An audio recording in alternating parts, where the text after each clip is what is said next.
What's up guys, my name's Brandon and the iPhone SE is hands down one of the best, most iconic phones that Apple has ever made. So it's no surprise that there's a ton of hype every year for the iPhone SE refresh or the second generation iPhone SE. We talked about the iPhone SE 2 in a couple of videos last year and we were, somewhat expecting to see it in 2019, but of course we never got it this year. However, 2020 is looking like the year we're finally going to be seeing the iPhone SE 2, but it's not going to be what we all expected. So let's go ahead and discuss the latest leaks and rumors surrounding the iPhone SE 2. So let's quickly rewind back to last year, because if you remember, I did make a couple of videos on the iPhone SE 2 last year, but kind of the common theme with all those leaks were that Apple just wasn't decided on the final design yet of the iPhone SE 2. They didn't know what it was going to exactly look like, the size of it and things like that. And the random pieces of hardware that we saw were kind of one-offs. We didn't really see, mass production of any of these, frames or anything that Apple was going to be using to make the iPhone SE 2. So it's really no wonder we didn't see the iPhone SE 2 this year in 2019, because Apple still hadn't made up their minds last year in 2018. But now in late 2019, things have changed and we have our first intriguing report on the iPhone SE 2, the first report that I'm actually putting a lot of stock into because of who it comes from. And this news comes courtesy of Ming-Chi Kuo, of course, the very reliable Apple analyst, who a lot of times when he says things, a lot of times when he reports on things well in advance, they do end up being, for the most part, true. Now, of course, hardly anybody has a 100% accuracy track record, but a lot of times Kuo is pretty accurate with his predictions and his reports. So as you can see here, he is reporting that Apple is planning on releasing an iPhone SE 2 in the first quarter of 2020. And of course, that's most likely going to be in March. And he also said that it's going to have a starting price of $399. So yes, $399, $400 for a brand new iPhone in 2020.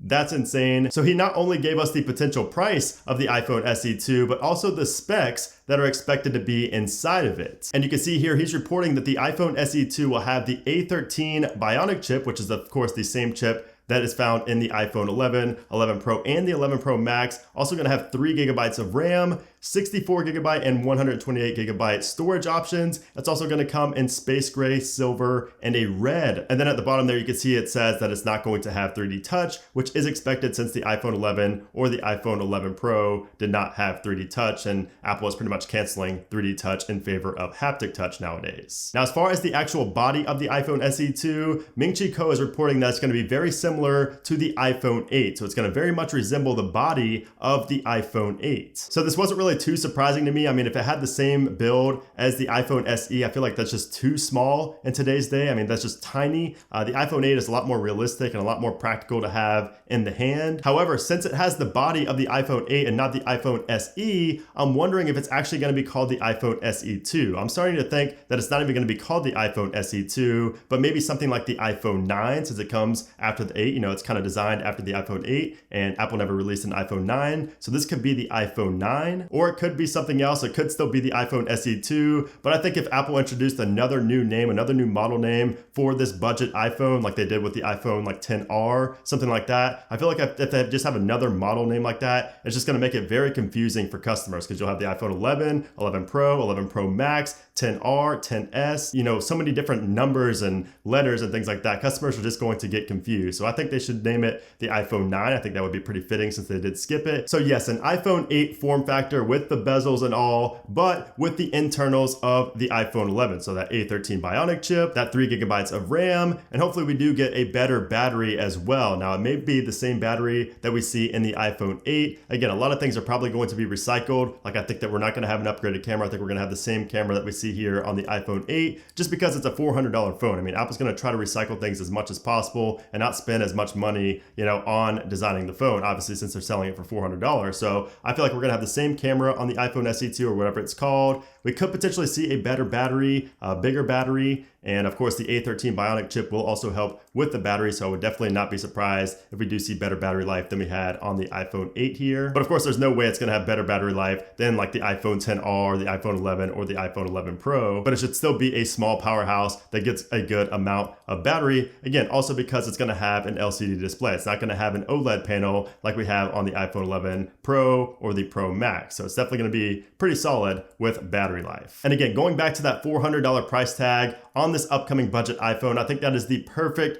perfect price point because we have right now the iPhone 8 currently selling for $449, the iPhone XR for $599, and the iPhone 11 for $699. So I can see the iPhone SE2 being the go-to choice for a lot of people who just don't want to spend that much money on a phone. Because again, performance-wise, the iPhone SE2 is going to be much faster than the iPhone 8, which it's designed after. It's also gonna be faster than the iPhone XR, XS, XS Max. It's gonna have the same capabilities performance-wise as the $1,000+ iPhone 11 Pro and Pro Max because it has that A13 Bionic chip in it. Now again, obviously we won't have that OLED panel, we won't have Face ID, we're still gonna have Touch ID and things like that. So there's gonna be a lot of compromise with this phone, but that's expected when you're only spending $400. But just raw performance-wise, the iPhone SE2 is shaping up to be a beast. And I mean, that's exactly what you would expect following in the footsteps of the iPhone SE, which was the original beast of a phone that really surprised a lot of people over the years in terms of raw performance and speed tests and things like that. Now, do I think the iPhone SE2 will hurt iPhone 11 sales?